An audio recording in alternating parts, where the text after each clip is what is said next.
Oh, 46 minutes on mine. It's not even saying how much minutes on mine. So I guess we in business. I guess we're in business. All right, guys. Welcome back to Exasperated. My name is Yasmin. My name is Yvain. And dang it. Welcome back to Exasperated. Yeah. Let's take that again. And cut.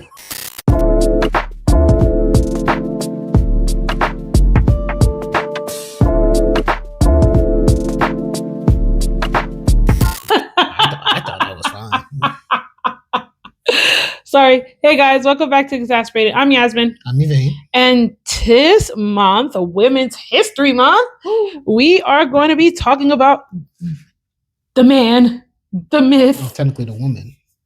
You're right. The woman, the myth, the legend, Legendborn by Tracy Deon. I did not. One moment as we start our backup. There we go. Here we go. Again, we're talking about the woman, the myth, the legend, Tracy Deon, and we're talking about Legendborn. So, I guess we just got to get it on and popping. Yes, we just got to start.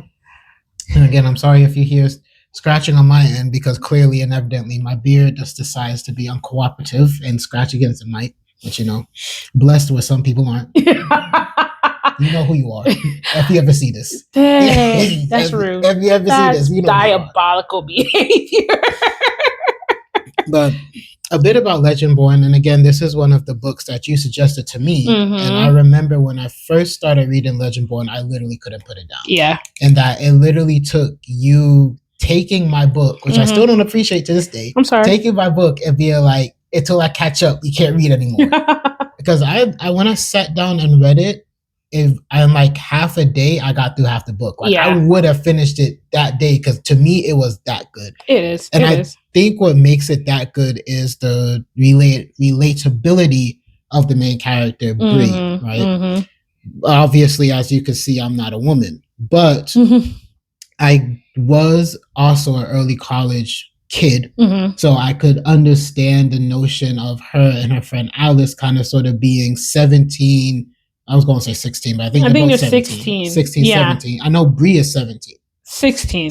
Yeah. Because, Bree is 16. Mm-hmm. So kind of sort of being that young adult on a much bigger campus. Yeah. And kind of just seeing her navigate being not only just African-American, but a woman in spaces that usually favor men, or if it favors women, then it's more Caucasian women. Mm-hmm. And because I don't have that experience, but you do as someone who has went to a college where it was predominantly Caucasian people. Mm-hmm. If you guys don't know, for this book, put my words together, for this book, she's mostly going to be taking the lead because I feel as what was that face?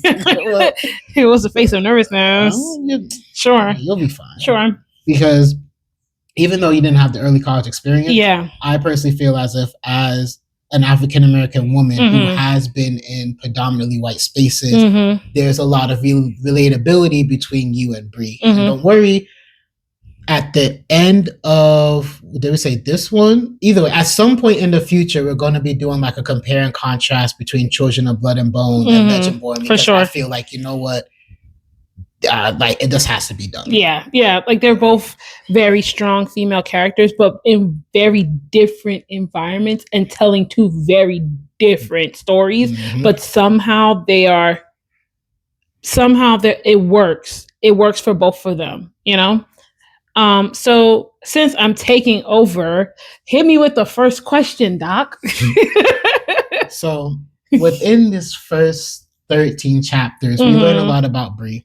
We learn a lot about the college she is attending, UNC. Yeah. And we begin to see the order. Yeah. I call them Legendborn. If I remember correctly, they are literally called the order. Legendborn. Yeah, I think it's like the order or something and another. We're going to refer to them as the order. Yeah. But we kind of sort of see her navigate these spaces, and we see that she doesn't just slide through. Yeah. She navigates them with a fair amount of difficulties. Yeah. So my first question, and we're going to get right into it. How does Bree's experience with microaggressions at UNC parallel her challenges within the order? And if I could add one on top, I'm trying to see where it is. Did we start the timer? Yeah, that's 15 minutes. Okay. I see my faces was like, oh shoot, the timer. Oh shoot, the backup. Oh shoot, I have my short story up and not the actual questions up. I was like, oh wow, I'm not prepared. But yeah, how does Bree's experience with microaggressions at UNC parallel her challenges within the order? I think we should, first of all, talk about, and we're going to get to these microaggressions, talk about the fact that Bree is in a very vulnerable state in a place where not a lot of people look like her. And even though grief is universal, there is something about this grief with Bree that people who look like her might have a better chance relating to her, because in this moment, she's gone. She has, her father is grieving in his own way. Right. And even though Alice is her best friend, she's not understanding the depth of the grief because Alice still has both of her parents. And Alice, I want to say, is Taiwanese Asian. Taiwanese American. Was it? I think she's Taiwanese American. Brush up on it for next so time. Her experiences, even though Asian people do experience racism, but her experience with racism is not the same as Bree's experience with racism. Right.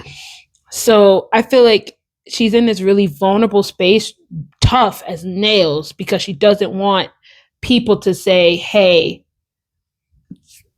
there's a whole section of this book where they're like, oh, like she's like, they're going to go off this list about the grief bingo card, right?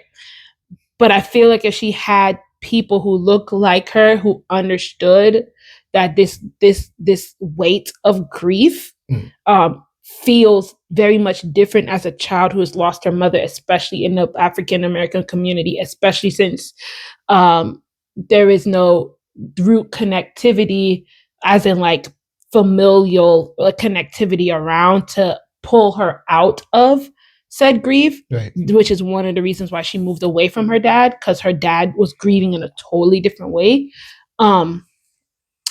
It would have helped in that area. But when you talk about these microaggressions, it's everywhere.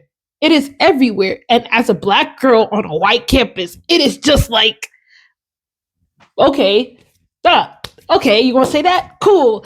And what people don't understand is that let me say this. Let me preface this and say this. I would rather have racism blatantly in my face than microaggressions.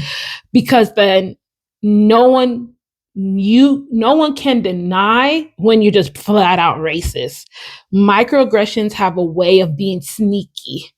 And that those who know that it's racism can point it out and say racism, but those who don't understand will be like, well, it's just a big misunderstanding. Right.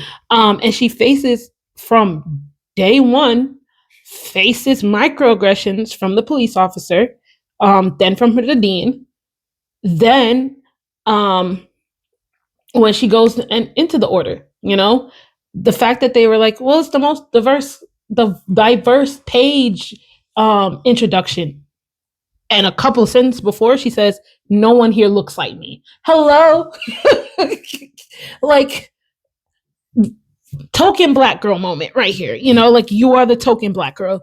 And I think the beauty about Bree is that she takes these microaggressions, she points them out and go, yeah, I know exactly what that is. And as Black readers, we go, yep, we understand exactly what that is.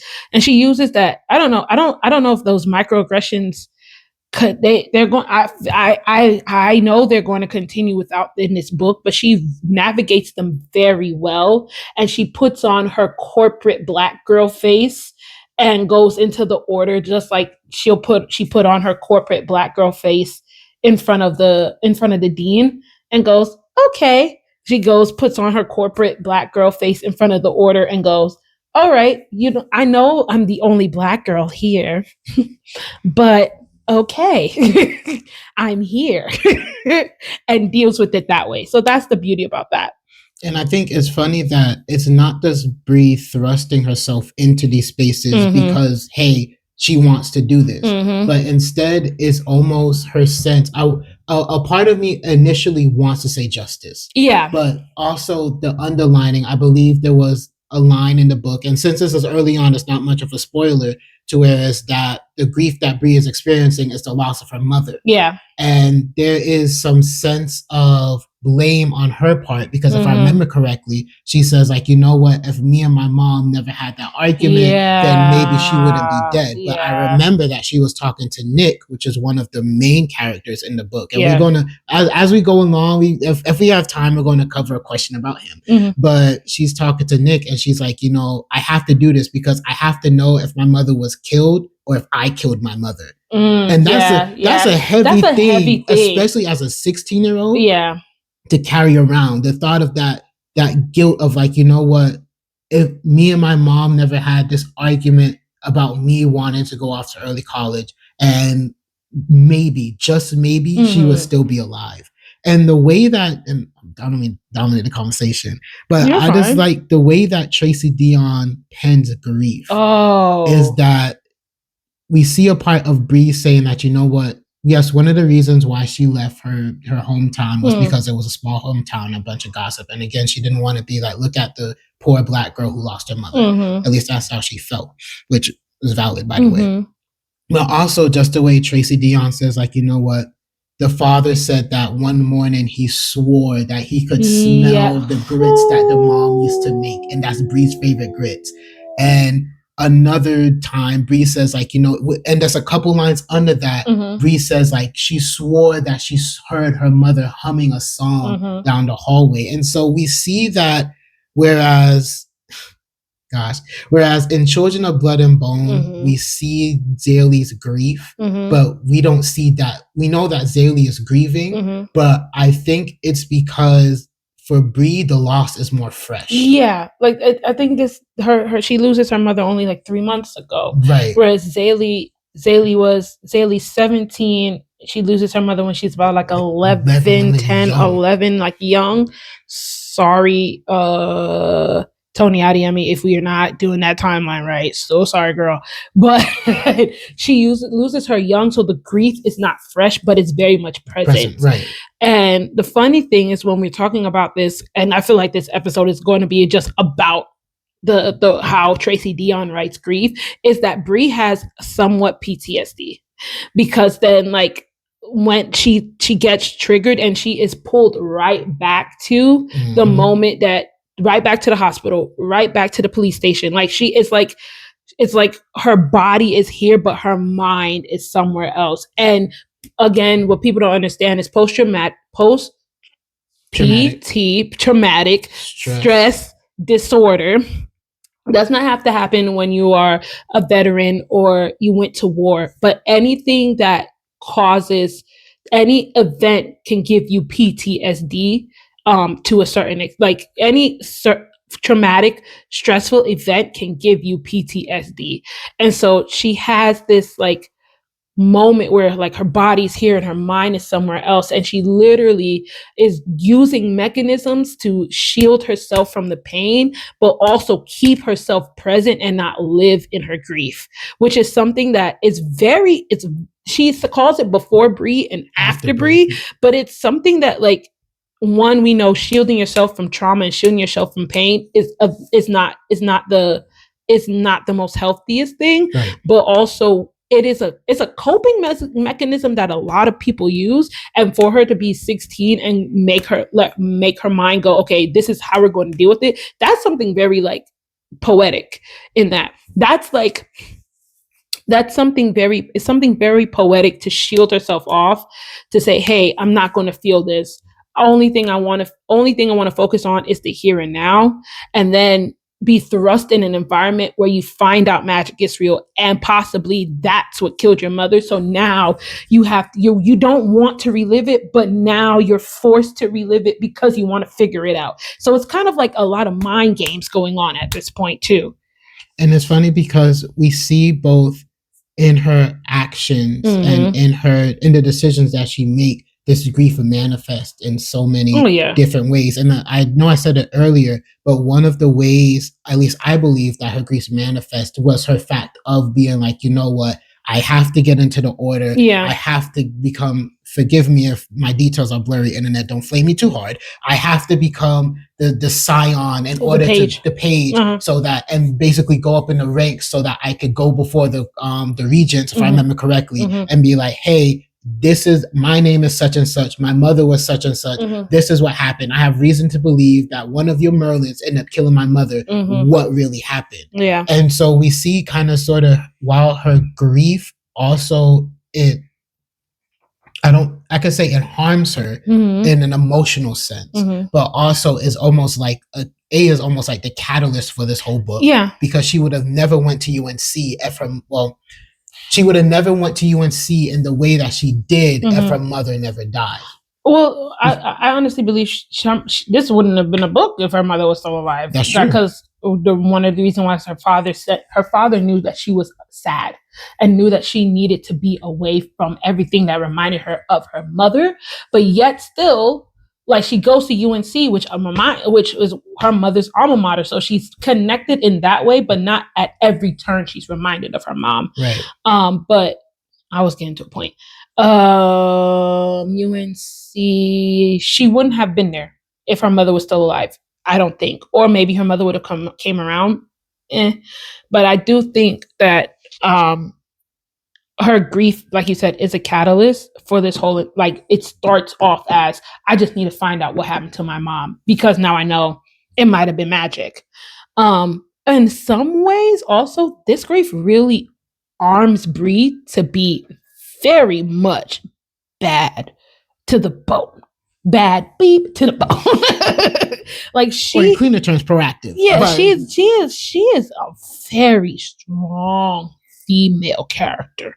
Like, so what, she doesn't, jump off the cliff her first night. I mean, I wouldn't either. I'm also afraid of heights and can't swim. I'm not jumping off. I'm pretty sure that's a death sentence. I'm not jumping off no cliff. But at every turn where people are underestimating her, or people want to look down on her, or want to view her as somebody else, she is very much chin out, very much hair curls flowing in the wind, like, okay, and I'm here.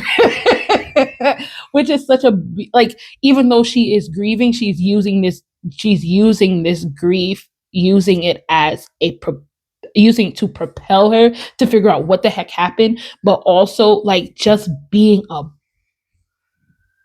bad mamma jamma. So it's like I said, I feel like this episode is going to be talking about how she's dealing with grief, and how she, like, especially like how Tracy Deon pens it so well, especially when and again, we're not trying to spoil this book, but when somebody says, I'm sorry for your loss, and she's like, she's not lost. Like, the first time I read that, I said,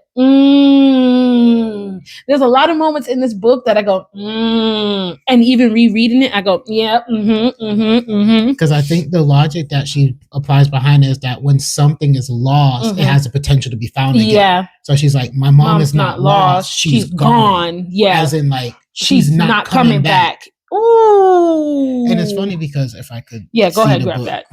I just want to make sure I get this fact right, because when I finished reading it the first time, and the one thing that I like what Tracy Deon did at the back in the author's notes, she kind of explained a little bit of her reasoning behind, like, what the locations and Arthurian legend and stuff like that.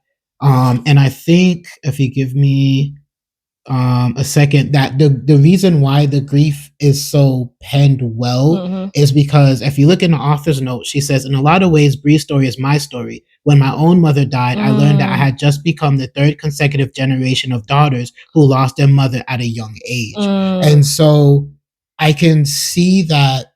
And I don't know when obviously Tracy Deon lost her mother at a young age, if she's saying that. But I can see that when Tracy Deon is penning this, she's kind of going back in time and not necessarily ripping back open those feelings, but giving voice to those feelings. Yeah.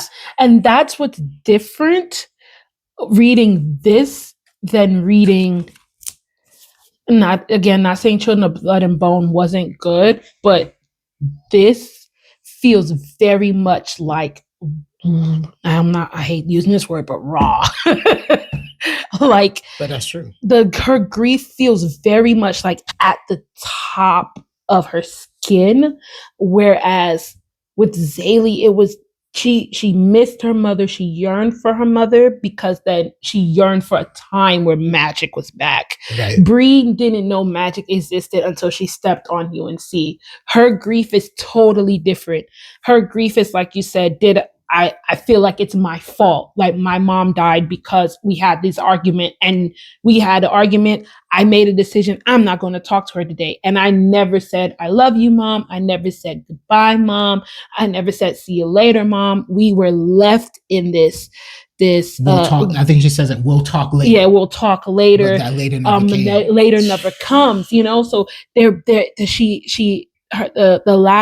the last emotions around her mom, even though we know she loves her mom very much, is this volatile mother versus daughter. Why won't you let me grow? But I want to protect you type environment. And that's where they left it very much not on the same page, very much snap, crackle, pop, not Rice Krispies, sorry, Kellogg, but snap, crackle, pop, very much tension type of area. And so now she's like, well, it's my fault because I never said sorry, because I did this behind her back, or because we had this argument, and which is not, again, it is not logical. You having this argument does not mean your mom would have died.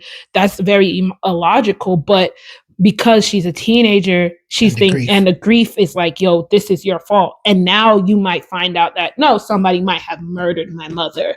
And so it's like these two combative type of feelings. Did my mother die because I killed her, like you said, or did my mother die because someone else killed her?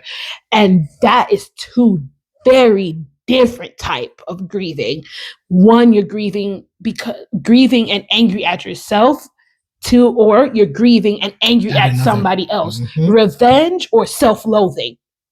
That's very two different feelings that is coming up against each other. And so now, in this white space, you're dealing with this in this very much not Black people friendly, but pretend to be friendly, but you're in the order that it's from England, and we know England and slavery and money. People and old money. We know how that story go, right? We read the history books, and we know where that goes back to.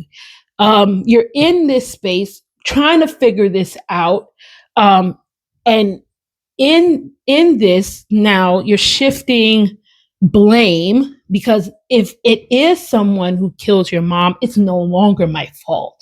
Yeah. And so this feeling of guilt along with grief now gets to be shifted off of you and it's rage to whoever did do this. But if it comes out now that your mother wasn't murdered, that it shifts right back. So she's writing penning this beautiful up and down, left and right type of story that comes from that she's familiar with. And because she's so familiar with it, the way she writes it makes us who never lost a parent but have lost somebody feel very familiar with it. It's like I understand Bree's grief. Gosh, I understand Bree's grief, even though I've never lost a parent. I've lost a grandparent, wasn't close to the grandparent, but never lost a parent. But somehow the way Tracy Deon writes it, it's like, okay, I get this. I get it. I feel, I think the first time I read it, I'm reading through it in certain parts, I'm like, man, I want to cry, but I've never felt this type of grief. Like but because she writes it in such a powerful way, your body and your soul identifies with that. And then you're like, yeah, she's black in this white. For me, it's like she's black in this white space. And you're like, I get it, girlfriend. I understand. Like, you don't got to tell me. And so to end, because we're over time. Dang it. I mean, I really think one of these times, like once the following gets big enough and we get out of this half room and actually have a space of this, we just go live and we just yap for like an hour. Yeah. And we just have that be like 4 episodes and just cut it up. But to end, it's funny because as I'm reading this, it brought my mind back to a quote by another author that the way that they write is just immaculate. I believe, correct me if I'm wrong, Ember in the Ashes. Yeah, Ember in the Ashes. Sabbath to hear. Listen, hold on. Shameless plug. I know we reading this book. Jesus Christ. I know we reading this book.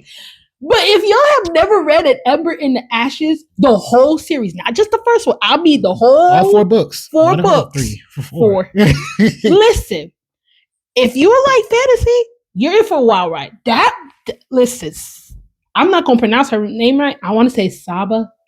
To hear Sabata. I said Sabata. I'm so sorry. I want to say that's how we pronounce her name. I'm horrible at names. But listen, if you have never read An Ember in the Ashes, you got to go to wherever your books is sold. Or Kindle. Or Google Play. Or Barnes and Noble. Wherever. Or digital or physical. Or your local library. Yeah. Please support your local libraries and get you a copy of that book. Read this one too, but get you a copy of that book. Because when I tell you, that's another good book. Continue, sorry. And as we go along and as we record and read more, you guys know I love quotes. Yeah. Whether movies, video games, anime. If it's a good quote, I'm writing it down. I'm on like my 3rd quote page on Google Keep. But the beginning of this book, and honestly, this whole book reminds me of a quote that Layla said in the beginning of Ember in the Ashes. Life is made of so many moments that mean nothing. Then one day, a single moment comes along to define every second that comes after. And before Bree joins the Order, before she makes it onto UNC, we see this in effect in her life. Not saying that if Bree was a real person, that the moments that led up to her mother's death meant nothing, but the understanding that this grief, and I think it was Dad who said it, was like when you lose somebody, you never really get over it. That loss always stays with you. You just learn how to manage it. Yeah.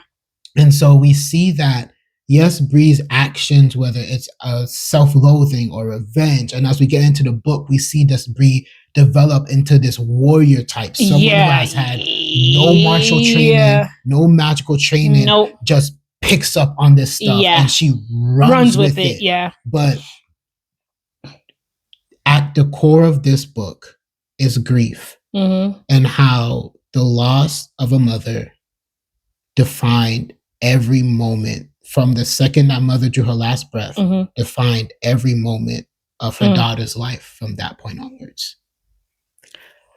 This has been exasperated. I feel like I have to say, if you have a parent, grandparent, a guardian, a brother, a sister, if you have people you love in your life, cherish them, cherish that time, because the days are evil. The days are evul. Might as well be biblical about it. Might as well go be biblical. The days are evil, but also time is short. Time is short, and you never know. And being biblical is that the Bible says, don't let the sun go down on you being angry. And yes, because anger isn't good for us both mentally, physically, and emotionally and spiritually, but also because you will never know when's the last time you get to say I love you. Yeah. And that's just the raw reality of it. And we see, again, Bree's not a real person, but we see that if only. Yeah. And that is the worst place. That is the worst place. I think I'm almost out of time on my camera, but that is the worst place to live in. Yeah. So if you got a mother, a father, sister, brother, family, friend, tell them that you love them. Yeah. Show that you love them. and cherish each moment that you have with them, because you never know when's the last moment you're going to get to spend with them. But on a way lighter note, this has been Exasperated. Yep. So excited to continue to get into Legendborn. Yes. I'm Yvain. I'm Yasmin. And we will see you guys later.